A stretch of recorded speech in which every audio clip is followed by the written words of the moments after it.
सीमा और दोस्तों पाकिस्तान के वज़ीर-ए-आज़म इमरान खान साहब जब ऑपोज़िशन में हुआ करते थे तो कहा करते थे कि ये सारे चोर हैं, ये सारे डाकू हैं।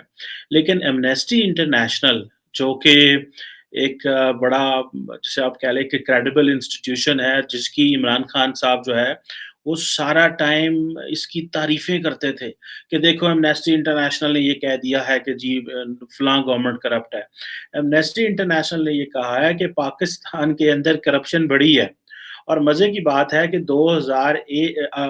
19 में जब 180 कंट्रीज़ में पाकिस्तान 120 था इन टर्म्स ऑफ जो रैंकिंग थी ग्लोबली और 2020 में हम 124 पे चले गए 180 में और अभी 2021 है इसमें हम 140th पे आ गए हैं। अब देखें कि आपने 20 किस तरह यानी कि 120 से आप 140 आ गए हैं इमरान खान साहब के टेन्योर में और ये पाकिस्तान की जो जिसे कहते हैं ना कि इंडिकेटर्स हैं वो कंटिन्यूअसली शो कर रहे हैं कि पाकिस्तान के अंदर करप्शन जो है वो बढ़ रही है, लॉलेसनेस बढ़ रही है, करप्शन परसेप्शन इंडेक्स जो है वो ये बता रहा है कि ट्रांसपेरेंसी आपके मुल्क से बिल्कुल खत्म हो रही है।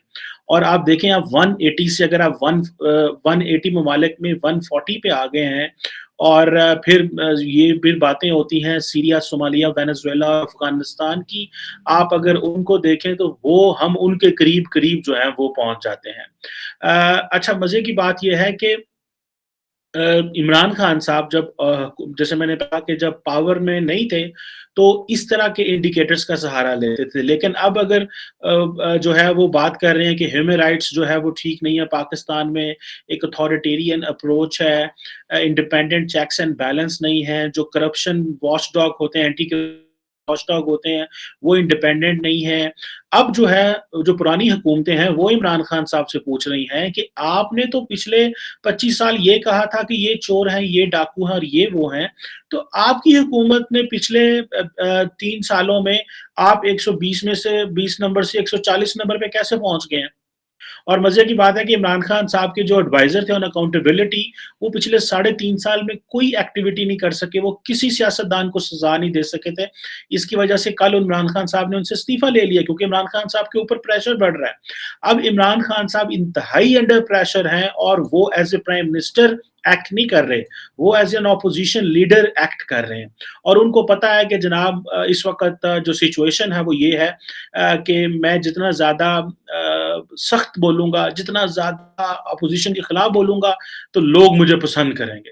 अब देखें कि इमरान खान साहब जो हैं, उन्होंने over the period of time जो मुल्क के अंदर एक नैरेटिव और बयानिया बनाया कि जनाब आप जो है हमारे मुल्क के अंदर करप्शन बहुत ज़्यादा और पैसा सारा बाहर जाता था। अच्छा बहुत सारे लोगों ने ये कहा कि ये जो अभी अकाउंटेबिलिटी के एडवाइज़र थे इमरान खान साहब के, ये इमरान खान साहब को गलत स्टैटिस्टिक्स देते थे जब इमरान खान अपोज़िशन में हुआ करते थे।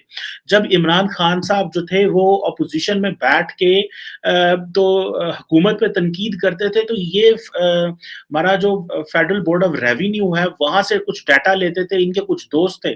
मुझे किसी ने बड़े सीनियर बंदे ने बताया, उन्होंने कहा कि डाटा लेते थे जो कि कई कई दफ़ा गलत होता था और कई दफ़ा सही होता था और उनको बताया जा रहा था कि जनाब सारा पैसा मुल्क से बाहर शिफ्ट कर दिया गया है, तो इन्होंने वो नैरेटिव बनाया कि जनाब पैसा मुल्क से बाहर शिफ्ट कर दिया गया है।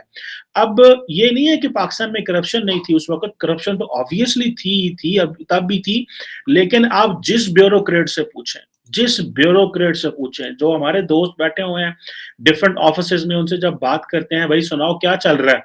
तो वो कहते हैं, "जी रेट बढ़ गए।" अभी क पहले अगर काम वो 2000 3000 में हो रहा था, अभी वो 5000 में हो रहा है। पैसा आपका डिवैल्यू हो गया है। जब आपका पैसा डिवैल्यू होता है, तो ये चीज़ें तो फिर आपको देखनी पड़ेगी और मज़े की बात ये है कि जो ट्रांसपेरेंसी इंटरनेशनल पाकिस्तान की वाइस चेयर हैं, वो जस्टिस नासरा इकबाल हैं, जो कि इमरान खान साहब की पार्टी की ही हैं। और इनके बेटे जो हैं वो जो वो सेनेटर हैं पीटीआई के अंदर और इमरान खान साहब की पार्टी में और उन्होंने ये रिपोर्ट जो है वो जारी की है। अब देखें ना कि अब आपकी पार्टी के लोग इस ट्रांसपेरेंसी इंटरनेशनल के ऊपर बैठे हुए हैं।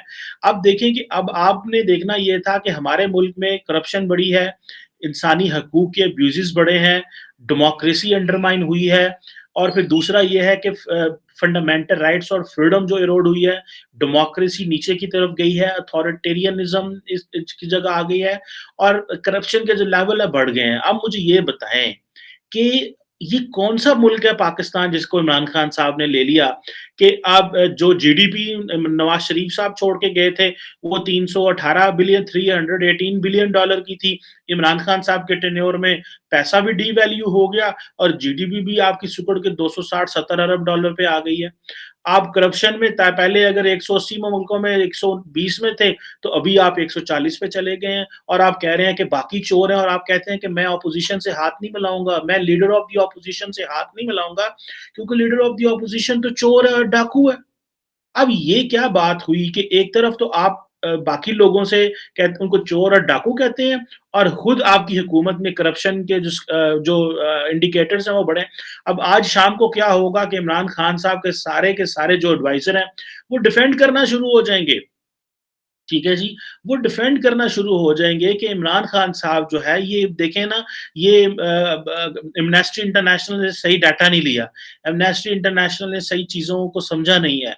अब इन्होंने जो एमनेस्टी इंटरनेशनल ने ज़ाहिर बात है ये जो पब्लिक सेक्टर लेवल की जो करप्शन होती है इन्होंने 13 एक्सपर्ट असेसमेंट्स किए हैं, सर्वेज़ किए हैं, बिज़नेस एग्ज़ेक्टिव्स को इन्वॉल्व किया है। अब देखें कि ये उन्होंने एक बड़े पैमाने पे चीज़ों को नापने, मेज़र करने की कोशिश की है। उन्होंने इंडिया का करप्शन जो है, उसके ऊपर भी बात हुई है।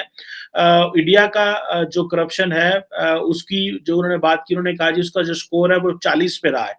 अच्छा, पाकिस्तान का जो स्कोर है अगर करप्शन के हवाले से देखा जाए, तो वो हमारा इस वक़्त I think that is somewhere 28 के करीब है।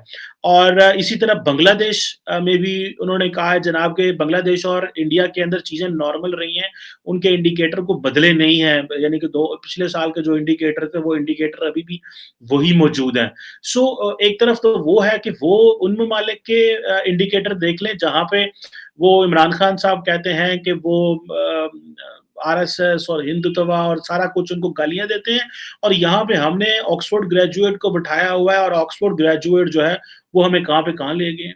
अभी इंडिया जो है आई थिंक वो 85 पे है और बांग्लादेश जो है वो 147 पे है। अब इमेजिन करें आप कि इमरान खान साहब जो कि ऑपोज़िशन जमातों से और पाकिस्तान की पार्लियामेंट को जिन्होंने डिसफंक्शनल कर दिया है। इमरान खान साहब ने पाकिस्तान की पार्लियामेंट को डिसफंक्शनल कर दिया इस बात के ऊपर कि भाई ये जो पार्लियामेंट है इस पे मैं जाके बात नहीं करूँगा क्योंकि मुझे वहाँ बात ही नहीं करने देते और मैं ऑपोज़िशन से हाथ नहीं मिलाऊँगा क्योंकि वो मेरे से बात नहीं मुझे बोलने नहीं देते और ये करप्ट लोग हैं और मैं करप्ट लोगों से बात ही नहीं करता। अब ये देखें कि आपके मुल्क में जो एक ही अकाउंटेबिलिटी का इंस्टीट्यूशन है national accountability bureau. National accountability bureau जो है वो सारा पाकिस्तान समझता है और सारे पाकिस्तान ने देख लिया है। उसके बारे में जो परसेप्शन है जिसने अकाउंटेबिलिटी करना है कहते हैं सबसे ज़्यादा करप्ट ये हैं क्योंकि ये पैसा लेते हैं। अब हमें इन चीज़ को ये समझना है कि जो अकाउंटेबिलिटी वॉचडॉग है, उसको ऑपोज़िशन कह रही है डिसमेंटल कर दें क्योंकि ये पॉलिटिकल विक्टिमाइज़ेशन के लिए इस्तेमाल हो रहा है। जिसके आपको तंग होते हैं उसके ऊपर केस बना दो। अब जो इमरान खान साहब का जो अकाउंटेबिलिटी के जो एडवाइज़र थे वो तो सारा टाइम वहाँ पे बैठ के केसेस बनाते थे, नैब को इस्तेमाल करते थे या एफआईए को इस्तेमाल करते, ये सारा मीडिया कहता है, ये मैं नहीं कह रहा, ये सब मीडिया ने ये खुल्लम-खुल्ला कहा है। और वो ये सारे केसेस बनवाते और आज वो जो हैं, वो खामोश होके बैठ गए हैं, उनको भी फारिग कर दिया गया है, करप्शन भी बढ़ गई है और जिन लोगों को ये चोर कहते थे, उनके ऊपर इन्होंने सज़ाएँ भी नहीं हो सकी। अब अब आप ये इमेजिन करें कि यहाँ पे जो सिचुएशन है वो इस तरह की हो गई है कि अकाउंटेबिलिटी वाले भाई साहब घर चले गए, हमें उन्होंने 120 में से 140 नंबर पे ले आए और हर रोज़ हमारा जो जिसे कहते हैं ना हर साल हमारे पॉइंट्स कम हो रहे हैं और गालियाँ हम जो है वो अपोज़िशन को देते हैं कि ये मुझे काम नहीं करने देते। मेरा ख़्याल है कि इमरान खान साहब को अपना कोर्स करेक्शन करने की ज़रूरत है, otherwise things will not be same. अच्छा हमारे जो नेबरहुड भारत है, अगर आप वहाँ पे देखें तो वहाँ पे भी जो कहते हैं उन्होंने एक जो वर्ड एम्नेस्टी इंटरनेशनल यूज़ किया, पार्टिकुलरली वरिंग सिचुएशन है। और उन्होंने कहा है जी कि वहाँ पे भी फंडामेंटल फ्रीडम और डेमोक्रेटिक स्टेटस जो है वो कमज़ोर हो रहा है, इंस्टीट्यूशनल चेक एंड बैलेंस का डिके है वहाँ पे। और दूसरा ये है कि वो कह रहे हैं जी वहाँ पे जर्नलिस्ट और एक्टिविस्ट जो हैं वो रिस्क पे हैं। अच्छा, जर्नलिस्ट और एक्टिविस्ट तो पाकिस्तान में भी रिस्क है। कल लाहौर में एक जर्नलिस्ट को उन्होंने मार दिया, किसने मारा वी डू नॉट नो। हम इंडिया में भी हैं, अब देखें यहाँ पे बातें कर रहे हैं पॉलिटिकल मिलिटेंट्स, तो पॉलिटिकल मिलिटेंट्स इंडिया में भी है, पॉलिटिकल मिलिटेंट्स पाकिस्तान में भी हैं। पाकिस्तान में आप देख लें जो टीएलपी ने यहाँ पे किया था, वो क्या था बेसिकली? जो टीएलपी ने अब वो पॉलिटिशियंस बन गए हैं, तो वो भी पॉलिटिकल मिलिटेंट्स हुए। यहाँ पे जो क्रिमिनल गैंग कराची में ऑपरेट करते थे, शुक्र है अल्लाह-अल्लाह करके जो आर्मी ने वहाँ पे ऑपरेशन किए, तो चीज़ें कुछ बेहतर हुई, अदरवाइज़ तो आप उस चीज़ों को चल ही नहीं सकते थे। और दूसरा ये है कि पाकिस्तान के अंदर सिविल सोसाइटी ऑर्गेनाइजेशंस तो अब सर्वाइव ही नहीं करती। 1-2 हैं, वो बोलती हैं, जब वो बोलते हैं तो और जो बोलते हैं उनके ऊपर क्या किया जाता है, उनको टारगेट कर दिया जाता है, उनको डेफेमेशन के केसेस डाल दिए जाते हैं, सेडिशन के, हेट स्पीच के, कंटेम्प्ट ऑफ कोर्ट चार्जेस लगा दिए जाते हैं, फॉरेन फंडिंग के इल्ज़ाम लगा दिए जाते हैं और कहा जाता है कि अमेरिका से पैसे खा रहे हैं। सिंपल सी बात है, जिस बंदे को पाकिस्तान में हमने इल्ज़ाम लगाना था, कहा अमेरिका का बंदा है। और अमेरिका अमेरिका खा चल रहा है, अमेरिका ले चल रहा है, अमेरिका से पैसे आ रहे हैं जनाब, अमेरिका अमेरिका करते रहे हैं। अब ये जो अप्रोच है कि आपके मुल्क की ह्यूमन राइट्स रिकॉर्ड रिकॉर्ड ठीक नहीं है, अथॉरिटेरियन अप्रोच आप ले रहे हैं, चेक एंड बैलेंस है नहीं है, एंटी करप्शन एफर्ट जो हैं, वो डिपेंडेंट है कि वो एलीट क्या चाहती है। यानी कि इस मुल्क में एंटी करप्शन इस तरह नहीं होगी, करप्शन के खिलाफ जो जिहाद है वो इस तरह नहीं होगा। एक देखे ना ये किस तरह मेरे मुँह से भी वर्ड जिहाद निकला है, इट मीन्स कि ये हमारे नॉर्मल डिस्कोर्स का हिस्सा बन चुका है लफ्ज़। सो ये जो करप्शन के खिलाफ ये जो एक मूवमेंट है, इसको आप देखें कि ये ऑर्गेनिकली नहीं चलती, ये नेचुरली नहीं चलती, ये चलती है कि एलीट क्या पसंद करती है। क्योंकि इमरान खान साहब कहते थे कि ये फलाँ पॉलिटिशियन को मैं जेल में डालूँगा, इसको मैं मूँछों से पकड़ के जेल में डालूँगा और इमरान खान साहब ने फिर उसी पॉलिटिशियन को ड्रग्स के केस में जेल में डाल दिया। राना सनाउल्लाह यहाँ पे ऑपोजिशन लीडर हैं हमारे, उनको उन्होंने जेल में डाल दिया ड्रग्स के केस में। इमरान खान साहब ने आपने किस ऑपोजिशन के बंदे को जेल में नहीं डाला और उनके ऊपर केस ही साबित नहीं हुए। जेलों में रख-रख के 6-6 महीने, 8-8 महीने सबक वज़ीर-ए-आज़म को और इनकी करप्शन इमरान खान साहब की बहादुरी का लेवल ये है कि इमरान खान साहब को जब ये बताया गया कि नवाज़ शरीफ साहब की जो प्लेटलेट्स हैं वो नीचे हो गई, ऊपर हो गई, हमें तो ज़ाहिर बात है मेडिकल टर्म्स का इतना नहीं पता। तो इमरान खान साहब घबरा गए, उन्होंने कहा ये बंदा जिस अच्छा मज़े की बात है कि नवाज़ शरीफ साहब को जेल हुई हुई है। कोर्ट ने सज़ा दी और वो सज़ाएँ भुगत रहे थे अपनी और उन्होंने कहा इसको बाहर भेज दें। पाकिस्तान में आज तक कभी ऐसे नहीं हुआ कि एक बंदा जिसको कोर्ट ने सज़ा दी हो, उसको आप बाहर भेज दें और कहें जी ये इलाज करवा के आएँ और वहाँ पे इलाज करा के फिर वापस आएँ, क्योंकि वो वज़ीर-ए-आज़म रहे हैं। और इमरान खान साहब डर गए, उन्होंने कहा ये ना हो इसको कुछ हो गया तो ये ना हो कि सारा मेरे मुँह पे मलबा पड़ जाए और लोग मुझे कहेंगे कि इमरान खान ने नवाज़ शरीफ को मार दिया। भाई अगर अकाउंटेबिलिटी इतनी स्ट्रॉन्ग थी, केसेस इतने जेन्युइन थे, तो फिर उनको कोई मरता है तो मर जाए। क्या जेलों में लोग नहीं मरते? लेकिन ज़ाहिर बात है जब नैरेटिव ही फ्लॉड हो सारा, तो फिर इस तरह की चीज़ें तो होती हैं जो कि मैं समझता हूँ कि ज़्यादती है। हमें अगर वाक़ई ही चीज़ों को आगे लेके जाना है तो एक नेशनल कंसेंसस की ज़रूरत है। पाकिस्तान में कोई एक सिंगल जमात कोई रास्ता तलाश नहीं करती, सिंगल जमात कोई सॉल्यूशन नहीं रखती। ये कंसेंसस कोलैबोरेटिव एनवायरनमेंट हमें चाहिए। हमें आगे की तरफ जाना है, हमें मैं जब कल बता रहा था आपको कि नीदरलैंड कहाँ पे चला गया और हम एग्रीकल्चर में कहाँ हैं। हमारा मुल्क जिसको हम कहते हैं एग्रेरियन मुल्क और हमारी हालत देखें उधर एक मुल्क जो यूरोप का है, जिन्होंने अपनी 72% वुमेन फोर्स जो है उसको किसान खेतों में लगा दिया है कि वो टेक्नोलॉजी बेस्ड जो है वो फार्मिंग कर रहे हैं और हम इन चीज़ों में फँसे हुए हैं, जगह हमारी आधी से ज़्यादा जो लेबर है वो गाँव में जो खेती-बाड़ी में मुलव्वस है, इन चीज़ों में इन्वॉल्व है, जो कि पाकिस्तान की जीडीपी का सिर्फ 24% है। सो अभी इमेजिन कर लें कि कितना को पैसा या पर कैपिटा इनकम कितनी होगी। We really need to put a house in order, ये बड़े-बड़े सियासी स्लोगन से बाहर निकलें and the nation needs to come up with the consensus approach how to move forward. वरना भारत का वो मैं कल देख रहा था, अभी मैंने सुबह एक जो वीडियो किया था कि चिप मेकिंग में उनकी तो ये जो इंडस्ट्री है $1 ट्रिलियन की होगी। So where do we stand?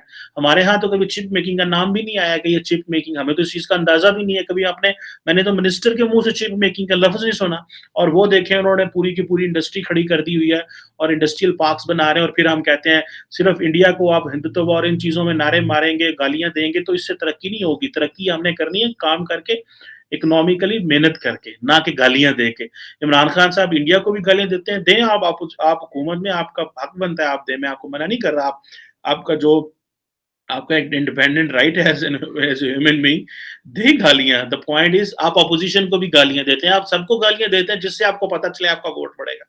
अगर आपको पता चल जाए ना कि आपका वोट बढ़ेगा तो आप हर उस बंदे को, हर उस शख्स को, हर उस एंटिटी को, हर उस मुल्क को गाली देने को तैयार हैं।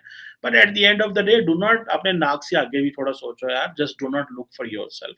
And I am sure Imran Khan साहब जो हैं अपने लोगों को they will make it sure कि करप्शन पाकिस्तान में कम हो। ये ना हो कि इमरान खान साहब 2 साल और रहें और पाकिस्तान में करप्शन और बढ़ जाए।